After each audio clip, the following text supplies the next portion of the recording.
So welcome again. I want to introduce our two speakers tonight. First, I have Ellie Crew.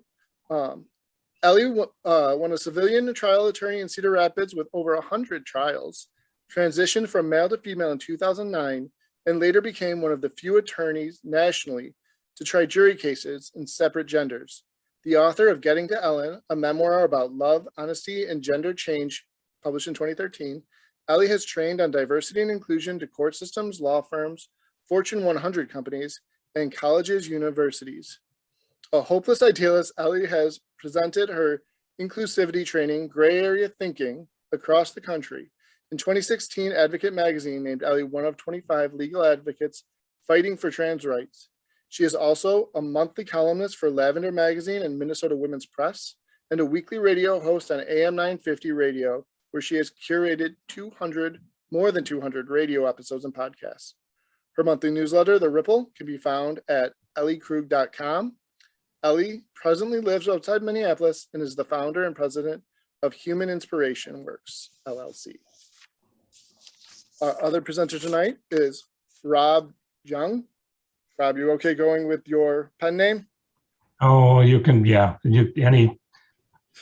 Only my mother called me by my regular name, so sure. Rob is good. Bob was born in California. He's a lifelong student of history, geography, and religion. Bob was traveled in every continent except Antarctica, which I hope he will do soon. And his books have often found their origin in historical events discovered in his travels. His most recent novel, The Sower, is a psychological, political, and legal mystery thriller featuring a struggling artist, his estranged mother, and a transgender private detective in a battle to solve a cold case murder that all started with the disappearance of a famous painting 75 years earlier. Although the painting's disappearance is recounted in Jung's earlier novel, The Reaper, The Sower can be read as a standalone novel. His first novel, Cloud Warriors, an action-adventure story set in the unexplored Amazon, pits the remnant of a tribe that has survived since the time of the Incas against a giant pharmaceutical company. Jung is a member of the Loft Literary Society's Sisters in Crime and Mystery Writers of America. His nonfiction writing has been published in various periodicals. He's also a gourmet chef, inventor, entrepreneur, storyteller, gardener, fisherman, baseball fan, lover of classic cars and Manhattans. You can find his website at www.rob.youngwriter.com, his monthly newsletter, The View from Middle Spunk Creek, and on Facebook, Twitter, and LinkedIn. With that, I'm going to hand it over to the two of them. Wow. Hi, Ellie. Holy cow, Bob. Can't believe all you got going on. I went to a continuing legal education seminar once. As being a practicing lawyer, you need to have continuing legal education. So many credits every 3 years, and part of those credits have to be on bias and gender, or not on gender, and bias, and others on ethics. Well, in this particular seminar, there happened to be a presentation on transgender issues, and so I went, and there was this extremely interesting person that mesmerized us for an hour on transgender issues. And she said, when you're done, and the reason, by the way, she's there because she was an attorney also, which is kind of scary. We're both recovering lawyers, by the way. She said, if you have any questions, feel free to contact me. And she gave me her contact, or gave us all her contact information. And so I called up Ellie Krug and said, let's have coffee or lunch or a glass of wine or something. And we settled on a glass of wine, and that was about, 4 or 5 years ago, something like that. And Ellie and I have become good friends, and she became my inspiration for Ronnie Brilliant, a transgender private investigator trying to solve a cold case murder. So without her, without you, Ellie, I couldn't have written this book. I mean, I could have written it, but it would have been stupid to do so because I have no firsthand knowledge of what it's like to be transgender. And so you not only inspired me, but you kept me on the straight and narrow. So thanks. I appreciate that. Um, the book itself is primarily a mystery and political thriller. And one of the main characters just happens to be transgender. It is not meant to be an analysis of a person who goes through a transition, or an analysis of all the trauma and pain and expense that goes with that. This is simply a story of an ordinary person doing an ordinary thing, their job, who happens to be transgender. I learned a lot about this, and so consequently, I feel like I have been well educated, and I feel also like I've probably talked enough for now. So jump in here, Ellie, and say something and take me off the hook. Bob, you're doing great. Hello, everyone. How are you? Happy Transgender Day of Visibility.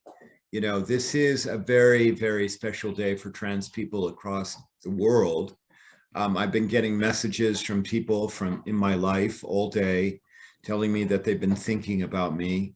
And I think, Ben, I want to thank the Dakota County Public Library for hosting us. And I also want to particularly thank you for picking this as the day for this. I know you did that intentionally, and I'm very, very grateful. So everyone, what you just heard from Bob is something fairly extraordinary, okay? For those of you who don't know me, apart from being a lawyer, and I was the very first lawyer in Iowa to ever transition genders in 2009. And I ended up actually losing my law practice. And then I moved to the Twin Cities to start all over again, blank slate and live as me. And it's been a wild, wild ride, let me tell you. But, you know, what Bob is recounting is the fact that we developed a friendship simply because he heard me speak somewhere. And I'm very inviting to people. I tell people when I speak that, you know, I have a standing offer that anybody can contact me, and I'm willing to talk to them for up to an hour. And Bob and I formed a friendship, and there's no hour limit on anything as it relates to it. But I was, you know, you have to understand that, you know, back in what, 2017, Bob, 2016? Yeah. Something like that. Yeah. For a straight, Bob is married to a woman, cisgender, which means you're not transgender, man, older gentleman, refined gentleman. I want to make sure I say that, okay? To reach out to me and then to say, you know, I'm a mystery writer, and I did not know anything about Bob before he reached out to me. I'm a mystery writer, and I want to create a character, a private detective who is transgender. You have to understand, please, that was extraordinary, incredibly extraordinary, that somebody would want to do that they would want to take the time, that they would want to learn. And Bob, and he made it very, Bob, one of the things I loved about you is you just made it very clear, like, hey, I don't know a whole lot, help me, you know. And everyone, for the process, the way that it worked was that we met several times, not only over drinks, over lunch, and he would have his notepad. He's got his notepad out, you know, in the restaurant, writing down things as I'm saying stuff, which I truly respected, as I'm a writer as well, and you know, and my memory is pretty crappy, and so I really respected that he would do that. And then, you know, the process was that he drafted the book, he sent it to me, and I have to tell you, I got the draft in April of 2020, just as the pandemic was firmly crashing down on us. And I've got to tell you, I read that draft in bits and pieces because it was such a relief to read. I don't know if any of you have picked up the Sower. I am here to tell you, Rob Jung, okay, Bob Youngins, okay, is a fantastic writer. And so as soon as I started reading the manuscript, I'm like, oh, no, I'm not reading all this at once. No. This is going to be, at the end of the day, this will be my reward. And so I spent literally about 10 days reading it because I did not want it to go away. But in the process, what I saw was this beautiful transgender character, Ronnie Brilliant, that Bob created, partially based on me, but not entirely, who goes and I think for everyone, for your takeaway here, and I'm almost done, Bob. So for your takeaway here, the incredible thing is the book is not a transgender book. The book is a mystery that happens to have a transgender private detective in it. And for though I know that I see some names here, I see some familiar friends, I see some readers of my newsletter here on this. Please understand this. This is extraordinary. In 2022, this is exactly what we want. We want just transgender people just showing up in ordinary. Oh, she's a coach for a football team, you know, or she happens to be a teacher. But it's not about being transgender. It's about being a great teacher.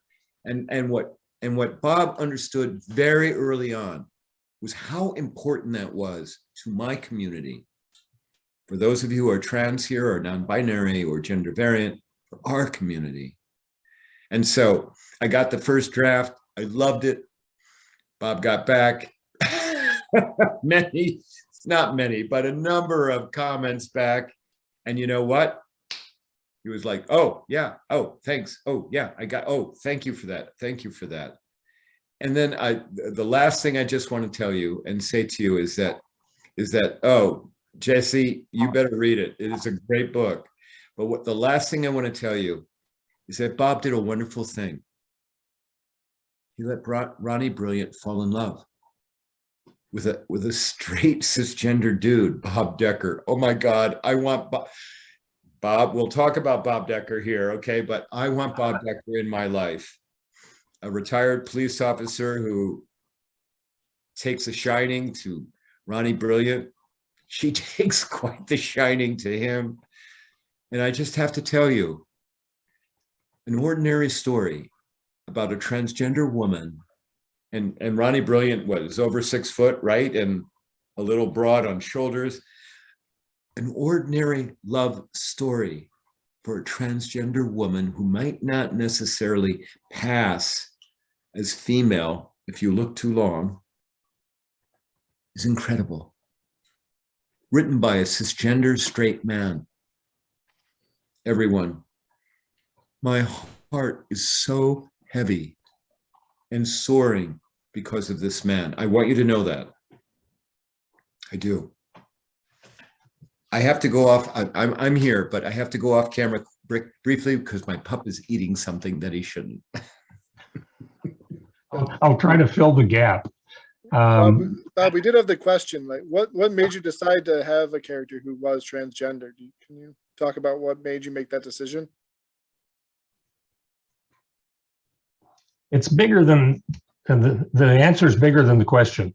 I've felt for a long time that you can deal directly with societal issues through fiction and have them accepted or be less combative than if you tried to hold a rational debate on, on a political level. So all of my books have a subject matter in addition to the storyline. And for instance, Cloud Warriors, which is my first book, was really a thriller, but it was my railing against the greed of the pharmaceutical industry. And I addressed it in the form of this story. In this case, I chose a transgender character to fill the role of the private detective, really because when I listened to the seminar that Ellie was putting on, it just hit me that this is part of our community, part of a marginalized part of our community that needs to have more light shined upon it in a positive way, in an ordinary way, in a regular way, not in a way that singles them out as one of the letters in the alphabet, the LGBTQ plus alphabet, but as a ordinary person. And so with that in mind, I chose a transgender private detective. I suppose I could have chosen one that was physically disabled or blind or something, but it just so happened that Ellie and I hit it off, and she became, so to speak, my muse for this character and my coach as well. So it was more than just being a muse. And by the way, I always I classify myself as part of that alphabet that we just talked about briefly, and it's LGBTQ plus. I'm part of the plus. The letters for me are OWSG. That's old white straight guy. So that's how I fit into the group. But I'm just part of the family, and so I think, to give you somewhat of a taste, if you don't mind, I'd be happy to answer any other questions, but I hope that answers the question. But in this case, it's trying to address a marginalized part of our populace through a fictional story that hopefully will allow people to have a different view after they're done reading it than they did before. But I want to read something, if you don't mind. And for the moment, I want you to forget that we're here because it is, the International Day of Transgender Identity Awareness. I want you to listen to this little segment of the book, and then tell me if you could, if you weren't part of this, recognize the fact that this character, Ronnie Brilliant, was any different than any other private female detective that you might. By the way, Ronnie is the head of a all-women private detective agency based in St. Paul. Just as FYI. So here goes, if you would be so kind as to indulge me. It says, Ronnie sat in the middle of the Sanders Theater, her left arm looped through Decker's, waiting for the candidates to take the stage. Decker, whose head had been on a swivel all night, surveyed the crowd. Satisfied, he looked at Ronnie.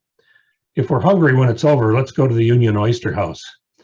They had been late getting to the restaurant and had only eaten appetizers, so they were not late for the debate. I was there once a long time ago, Decker said. It's the oldest restaurant in the United States, lots of history and great seafood. That sounds like fun, Ronnie answered. Can we get a drink there? Decker nodded. And the best oyster stew you ever had. The announcer introduced the candidates who came out on the stage and took their places behind podiums placed 10 feet apart. From their angle, Ronnie could see Magnolia Canaranzi step up on a riser that gave her the appearance of being the same height as Metzger. For an hour and a half, the two candidates sparred, fielding questions from the panelists and from the audience. Ronnie found herself cheering some of Canaranzi's answers. When it was over, she was sure her favorite had won the debate. I'm so glad we came, Ronnie said. They shuffled toward the exit and an opportunity to shake hands with Canaranzi in the theater lobby. I think she was awesome. Yeah, me too, kind of surprised there was no questions about his indiscretions. There was no enthusiasm in Decker's voice. Something wrong, Ronnie asked, giving him a concerned look. No, nothing, just this feeling. What? I felt all night like we were being watched. Ronnie's eyes swept the room. What? At dinner or just here? Just here. Maybe just my imagination, but I'd feel better if you didn't stop to shake Canaranzi's hand. They were quiet, vigilant until they were outside the theater. Decker hailed a cab. Oyster House or hotel, he asked. Oyster House, Ronnie replied. I need a drink. The place was packed and they got seated just in time before the kitchen closed. Oyster stew and rusty Irishman. Well, there's a story behind that. So, where's the ladies' room? Ronnie asked the waitress, who directed her to the back of the restaurant. See the sign? Turn left down the hallway, she said. Ronnie sat in one of the stalls. Someone else came in the restroom and went into the stall next to her. A second person came in. Yep. When Ronnie came out of the stall, a woman was standing at the sink, her mascara smeared, looking like she'd been crying. Are you all right? Ronnie asked as she washed her hands. I'm okay, the woman said, turning and knocking her purse off the counter, scattering its contents on the floor. Oh, she said, looking like she was going to cry again. Here, let me help you. Ronnie kneeled and started picking up the scattered items.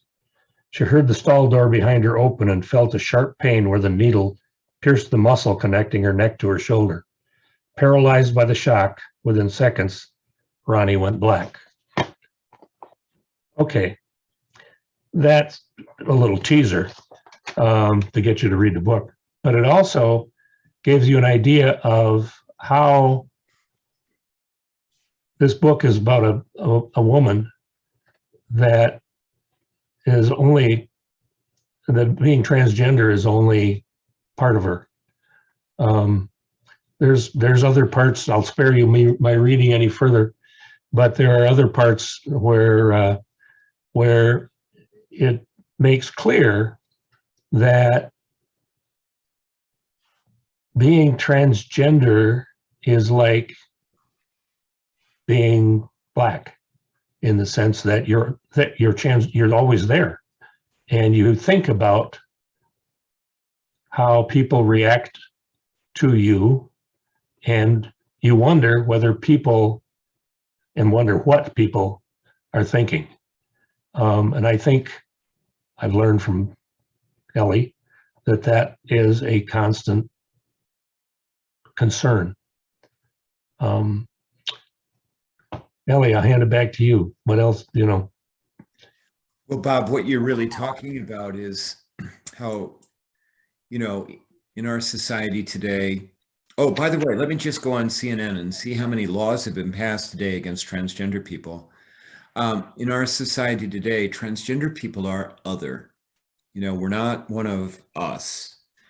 And it doesn't help that, the concept is called passing, and passing generally is the extent to which a human would never guess when you made a transgender people that they'd been assigned a different gender at birth. They'd never guess it.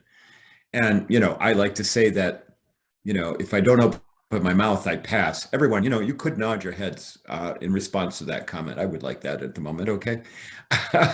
But as soon as I open it, I don't pass, and it's problematic. And but Bob, you created a character who was brave, who knew that she was getting getting made, that the technical phrase is clocked, that people were figuring out to a certain degree that she was not, the person is not, she was presenting as someone other than what she had been assigned at birth. You made her real, but Bob, I just bear with me on this, okay? All right? Because there's a whole lot to the book, but I want everyone to know Ronnie Brilliant is pretty smart. She's a smart PI. She is not like a stupid PI. And with that scene that Bob just set up for you, I'm here to report Ronnie Brilliant's smarts show up. I want you to know that, okay? And again, that was more of the joy. I mean, for me, I just cannot tell you, joy is the word that I had in reading what Bob wrote. I mean, and it's just because there's this person that shows up. Now, Bob, you got to talk about why I fawn over Bob Decker, okay? Please, will you? You knew going in. I told you about what the kind of man that everyone, by the way, I'm attracted to men, okay? So Bob, will you talk about why you created Bob Decker for me? Why I created Bob Decker for you. And I'm very grateful, of course. But go on. You also told me you're jealous of Ronnie Brilliant, so very much so. I had this character that came on midway through the story. First of all, I got to explain back up just a little bit. I write by the seat of my pants. I do not outline. I don't know where the story is going all the time. And sometimes it goes places I do not expect. And sometimes I find myself just following the story and sort of being the conduit through which words end up on a piece of paper or on a screen. And about halfway through this book, this character appears because he's a friend of one of the other women in this detective agency. He served on the police department, in the police force, with one of the other women's fathers, and so he's like an uncle to her. And they end up going on the whole group goes on a little mission that was designed to try to snag a suspect, even though it didn't work. But in the process, I know where you're going, Bob. All right, hold on. This one. If I can find this, because I didn't mark this in the book. But they go on this and fill in for a second and talk politics while I find this, because this is exactly. Okay. Well, so everyone, I mean, you please understand. Not that we have to get into it, okay, but because this voice does not match this appearance, my ability to find suitable men is really, really restricted, okay? Because, and I should add that I'm very picky, okay? So I am, so there you go, all right? Thank you, Janice. I love the thumbs up, and so, not many dates in Ellie Krug's life, all right? Much to my regret, because I'm actually a heck of a lot of fun and a really great, nice person, if I don't say so myself. And so for me, though, to find a character, and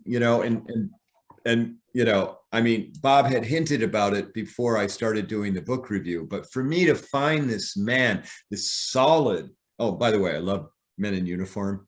I really do. To find this solid man who comes along, and here's the key, everyone, who's open,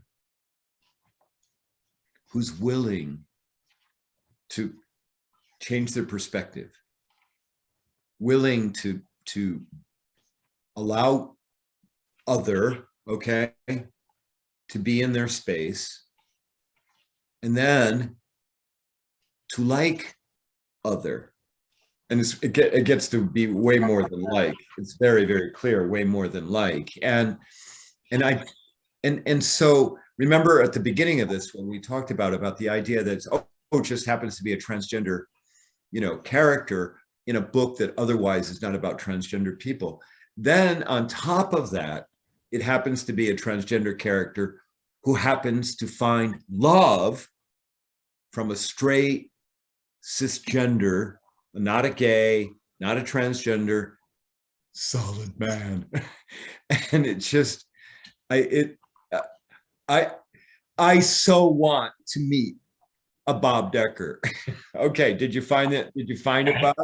And here it is. It's a fairly short excerpt, but it lays the foundation.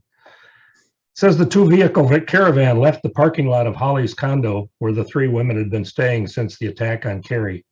They sped south on Highway 52 out of the St. Paul. Ronnie and Carrie riding in Ronnie's Dodge Dakota, followed by Holly and Bob Decker, an off-duty cop friend of Holly's, in Holly's car. A 20-year veteran of the St. Paul Police Force, Decker had outfitted them with two-way radios that clipped to their belts. "If there's any sign of trouble, press this button," he said, pointing to the oblong button on the side of the unit. "If you press the top of that button, you can talk. When you release it, you can hear what the other person is saying.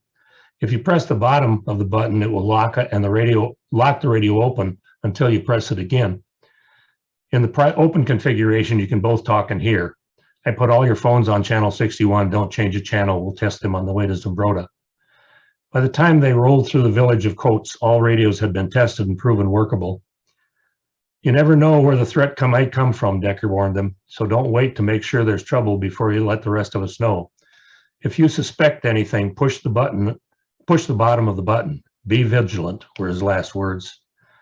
They barreled down Highway 52, crossing the Cannon River and skirting the edge of the village of Cannon Falls, lost in their own thoughts, until Carrie broke the silence. "Is your radio on?" Ronnie ran her fingers over the oblong button on the side of her radio. "No, why?" "What do you think of Decker?" "I mean, as a cop or otherwise?" "Otherwise. Let's see. 6'2", 0% body fat, a little distinguishing gray at the temples. Looks kind of like George Clooney with a crew cut." "I haven't really noticed," Ronnie said. So that was the beginning. As it turns out that he also had noticed her, and they ended up having lunch together and then went on from there. Became a rather intriguing side story in this whole thing that is I'm not even going to do a buzzkill on it. I'm just going to let it dangle there and let you read it. It also sounds a little bit like high school. Oh no, I didn't notice that. A little bit, but you got to remember, Ronnie Brilliant is 39 years old in this book, and she's a virgin. And she transitioned 10 years earlier, and in a great respect, it is like high school. I mean, she had very little experience with dating and with being comfortable in the company of a man. There's some talk about that in the book too, but really, I got to tell you, the book is more about a mystery and a thriller than it is about those things. Although that's the reason we're here. But I want to do something. I want to take this kind of segue into something else, since we're getting toward the. Hold on. Before you do that, Yep. I want to acknowledge your wife Kathy. Oh, she just wrote this incredible message in the chat. And Kathy, I just want to tell you, first of all, thank you so much for the chowder way back when. And secondly, thank you for letting me, kind of rent Bob out a little bit every once in a while. Not, I mean, just literally, I mean, in terms of platonic, and because he has been so dear to me, and this whole process has been just really incredible. It's, Ben, I'm glad that we have all these people here, but this is the kind of story that should be on National Public Radio. It really is, because it's just a fantastic story. So, okay. All right. I'll go ahead, Bob. What were you going to say? Oh, there she is. What I was going to say was this. If you saw it in today's paper, is it readable?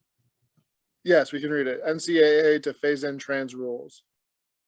And my reaction to that, this was in this morning's paper. My reaction to that was, really? Phase in? Ellie has been phasing in for 10 years, and other members of the trans community have been phasing in for more decades than that. And now you're getting around to doing this. And then after I kind of got over my indignation at the headline, I thought to myself, well, on the other hand, it is better to be phased in than phased out, as they're trying to do in Florida and Texas and Utah, where, by the way, the brave governor vetoed a anti-transgender bill, but that veto was overridden yesterday by the Utah legislature. And just so you don't think that we're only talking about other states, there was this article earlier this month. Right. Well, this is really clever. The Parents' Rights Bill. And I don't know if any of you or anybody's paid attention to this or not, but I got to get on my soapbox here for a minute, because the Parents' Rights Bill is a buzzword, buzz phrase for allowing a small group of politically oriented people to take away from the professionals how to teach children. And more important to this group and this discussion is this paragraph that says, supporters of the bill testified that they oppose the Minnesota State High School League's policy to open up girls' sports to transgender student athletes, as well as a State Department of Education toolkit designed to support transgender students. This is not a parents' rights bill. This is a political takeover and just one more effort to bury transgender people and to marginalize them even further out of the mainstream of society. And it's right here in Minnesota. So and there, I'm got that off my chest, and it just, excuse me, don't listen to what I'm about to say, but it pisses me off that there are people that do this and act this way and do it righteously. So I just urge you all to be activists on that respect, to not let this happen, and to support the Minnesota High School board and to celebrate diversity of all kinds, to celebrate Ellie and the transgender community, and if we let this go on, I mean, it's hard enough to deal with life as it is without having to turn around every time and think about whether you're going to be attacked for who you are. A slightly different, same church, different pew.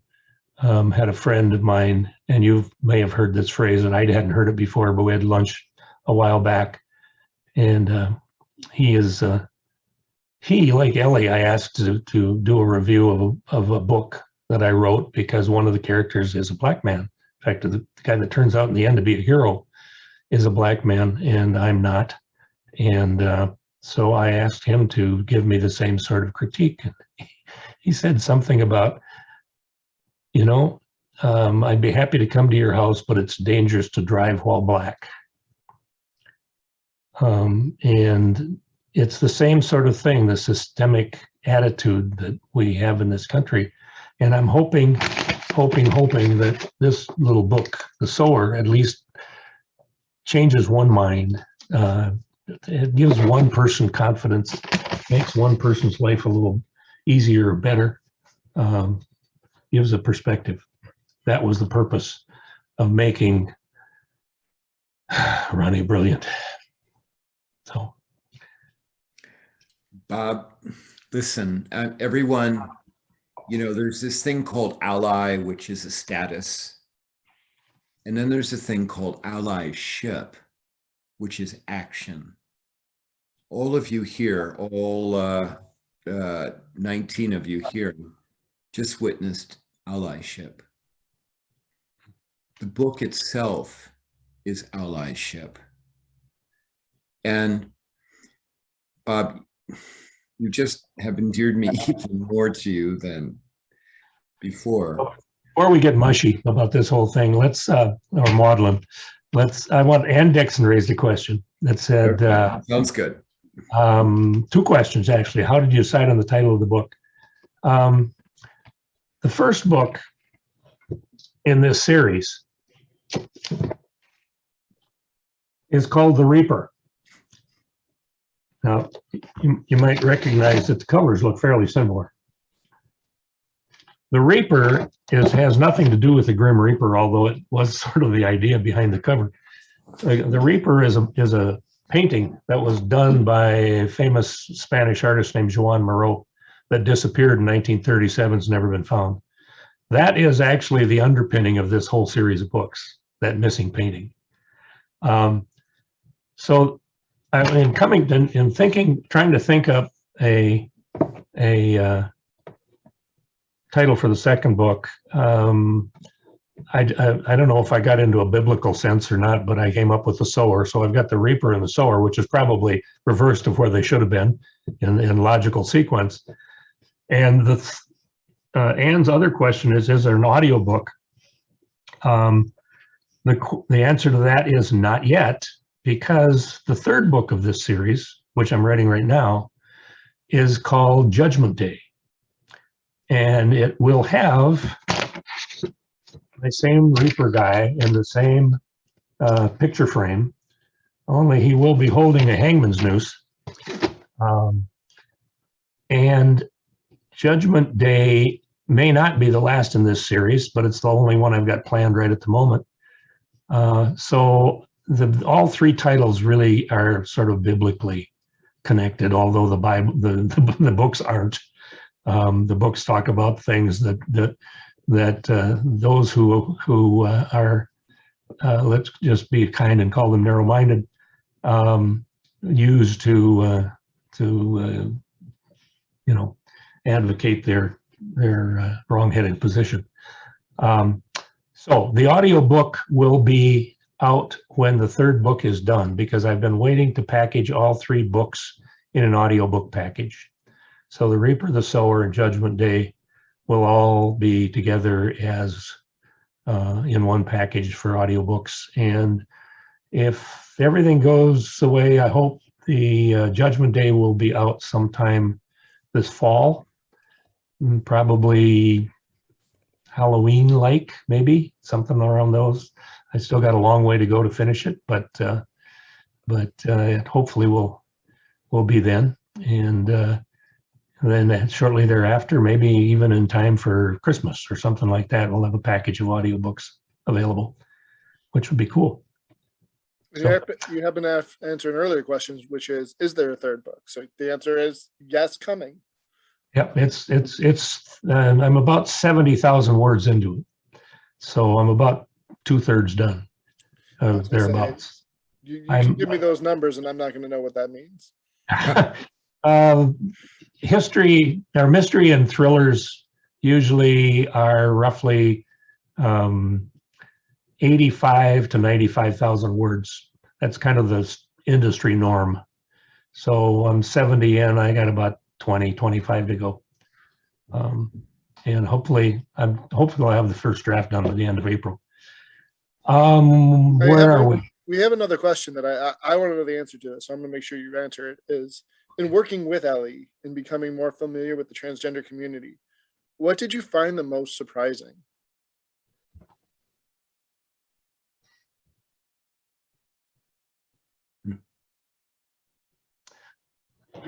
I don't know if surprising is the right reaction, but I think, Ellie, you and I haven't talked about this, but I think what struck me the most is how vulnerable trans people are. I do not know any trans men. I know it's physically, medically possible, but I don't know any. But I know Ellie and one other trans woman very well, and a third one who I met some time ago, who encouraged me to keep writing even when I had no concept of writing a transgender private detective. But that's what struck me most, was the vulnerability, because it is. Ellie and I were having coffee in a coffee shop. I don't know, a year ago or whenever it was, and two guys walked out of the coffee shop that we were sitting at and stared. And I remember Ellie saying, something appropriately and defensively. And I remember my lame effort to gloss over that by saying, I choose to think that they were saying what a beautiful person you are. But it is a vulnerability that you just can't avoid. I mean, it's there because there is such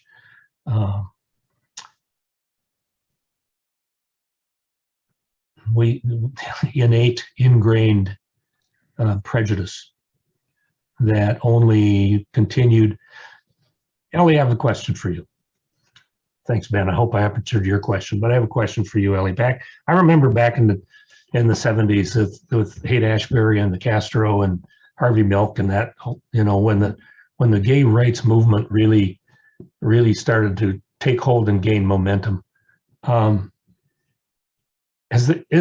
we in sort of that same kind of posture right now for the trans movement? Do you see that? I mean, you're immersed in it every day, but more so as an activist. Are we seeing that? Are we 30 years behind or 40 years behind the GLB movement? That's a really great question. First of all, I mean, I came out as Ellie in 2009. It's 2022, even though it's 13 years ago. In many ways, it's like 75 years ago, because of how forward trans people have come. I've been listening to The Current all day. They've been celebrating Transgender Day of visibility. I mean, this would not have happened even 5 years ago, let alone 10 years ago. And so there's greater visibility. I think that there's greater, depending on the political winds, of course, there's greater sympathy and support for trans people. On the other hand, Bob, what you just talked about,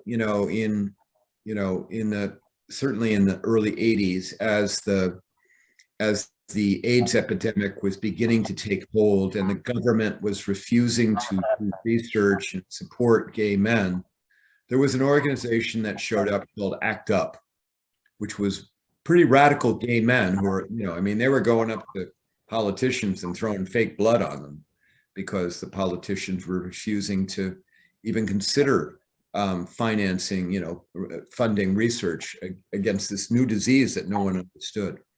The transgender community doesn't have an ACT UP. We don't. We don't have a group of transgender people who are, essentially being on top of things. Now, having said that, and I'll shut up in a second, what I've tried to do as an idealist is I've tried to go out into communities and to get people to know me as a transgender person and to realize that really, other than the voice doesn't match the appearance, I'm really just like them. I want the same things in life that they do.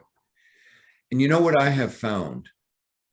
I have found that people of all persuasions, if you just come to them and say, hey, I'm human like you, can we talk? That many, we won't get everyone, but many that you would never, ever expect, many are okay. Let's talk. And so I actually believe in the goodness of all humans. And I actually believe that we can get past the division, but it's going to take time. It takes showing up, you know. So for those of you who are on this call who are not in the Twin Cities, because the Twin Cities, the work is being done, and I don't need to do the work here. I need to do the work in greater Minnesota. I need to do the work in the greater Midwest. I'm just back from Norfolk, you know, Nebraska, for 2 days of talking and training community people on how to be good to each other. So please reach out to me at elliekrug.com and help me get to places where transgender people aren't visible, and let me go and try and talk to people. Thank you. And can you both just mention where to sign up for your newsletter? And I'll be sure to include that in the email that goes out once I get this recording up. So probably a few days, maybe next week. But I see that Bob just put it in the chat. Bob, do you want to say it verbally?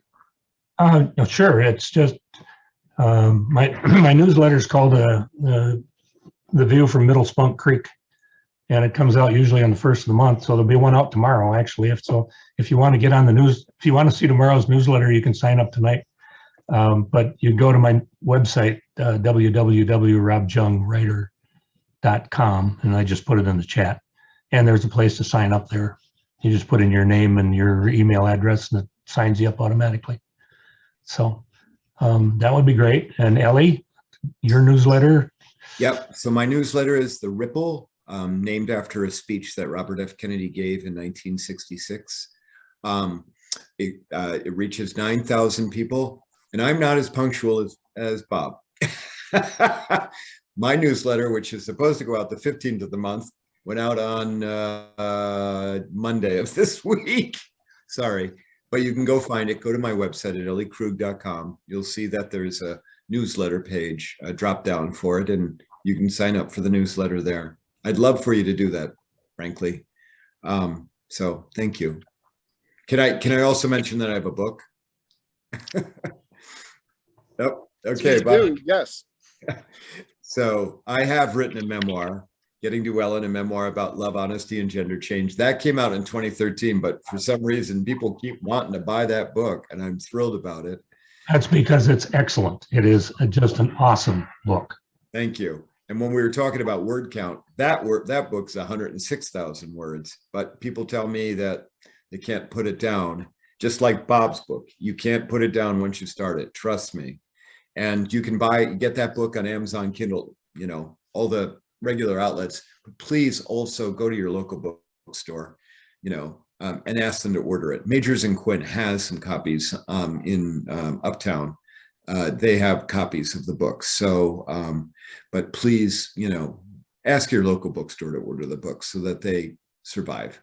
Thanks. Ben, how much time have we got left? We've got 2 or 3 minutes. So if anyone has any last minute questions or.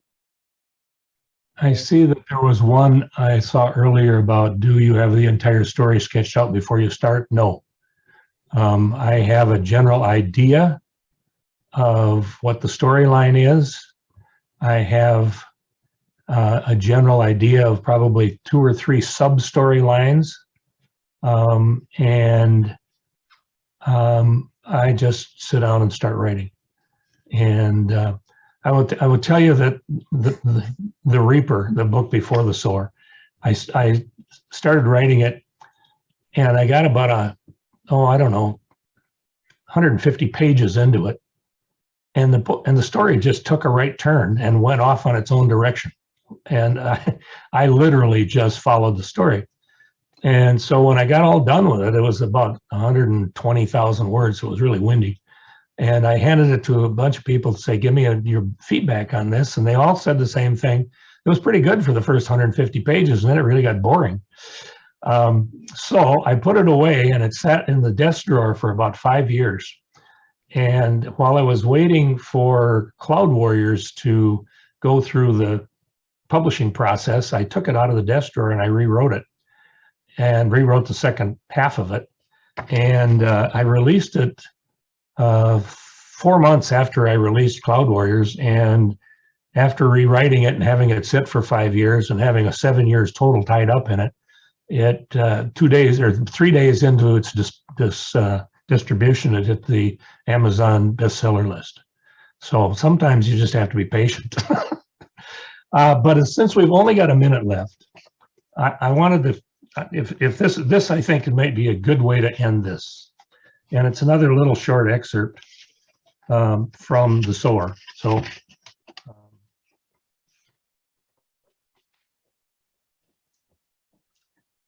I hated my body. No, that's an overstatement. I wasn't comfortable in my body. From the time I was 9 or 10, when I first became aware that boys and girls are different, it didn't feel right. The police psychiatrist and Ronnie had started their first session together talking about the recent incident that had landed Ronnie in jail. By the end of the session, the conversation had switched from stress to insecurity and Ronnie's gender transition. We can pick up there when we meet next time, the psychiatrist said, looking at her watch. The blithe assumption that there would be a next time or needed to be a next time irritated Ronnie. I came here so you could help me before I shoot someone, she said. I don't need to rehash my childhood or my gender change. I've gone through counseling for that. Psychiatrist capitulated. How did it go? Decker asked as they sat over a beer at O'Gara's. Ronnie shook her head. I'm not sure, but I have another appointment next week. I think I'll know better then. Decker hesitated to inquire further, but her curious answer got the best of him. I don't understand, not sure, he said. It started out okay, but toward the end, she point blank asked me if I was trans. As always, I think my voice was the tell. Anyway, from that point on, all she wanted to do was have me talk about insecurities related to gender change in my childhood. I felt like a test tube experiment. I'm sorry, Decker said, reaching his hand across the table to take Ronnie's. She looked up at him. Am I, she asked, tears welling, an experiment? No, he said without hesitation, not in the way you mean. We're an experiment, you and I, together. We're an experiment in society, like an interracial couple back in the 50s. She had called him a couple. Ronnie's heart soared. Come on. Thank you. Thank you, everyone.